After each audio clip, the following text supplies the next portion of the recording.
अस्सलाम वालेकुम grade 6 it's our IS lecture. हम इसके शॉर्ट क्वेश्चन कर रहे थे ईमानियात और इबादत वाले। हमारे 4 हो चुके थे। आज हम इसके नेक्स्ट क्वेश्चन देखेंगे। हमारा 5वां क्वेश्चन है अक़ीदा तौहीद के मानने वालों की खूबियाँ बयान करें। जैसे कि हमने डिस्कशन में पढ़ा था कि जो अक़ीदा तौहीद को मानते हैं उनमें क्या क्या खूबियाँ पैदा होती हैं।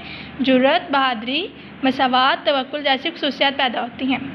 अक़ीदा तौहीद के मानने वालों में जुर्रत, बहादुरी, सब्र, तवक्कुल, इत्तेहाद, मसावात और अख़ुवत जैसी खूबियाँ पाई जाती हैं।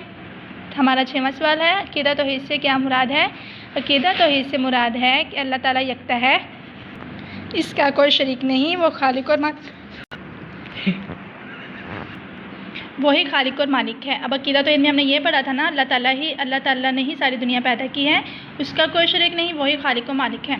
7वां सवाल है तौहीद के बारे में 2 इरशादात बारी ताला बयान करें। अब अल्लाह ताला ने कुरान पाक में क्या फरमाया। तौहीद के बारे में अल्लाह ताला का इरशाद है व इलाहुकुम इलाहुन वाहिद, तर्जमा और लोगो तुम्हारा माबूद खुदाए वाहिद है, यानी अल्लाह ताला एक ही है। दूसरा था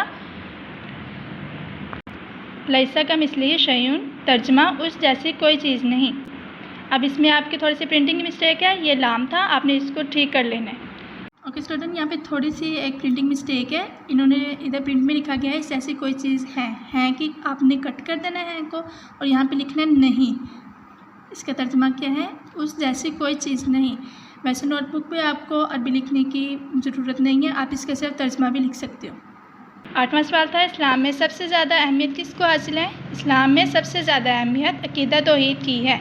ओके स्टूडेंट, आपने अब ये जो लास्ट वाले 4 क्वेश्चन है आपने इसको अपनी नोटबुक पे अच्छे से लिखना है और अच्छे से याद करना है। Thank you.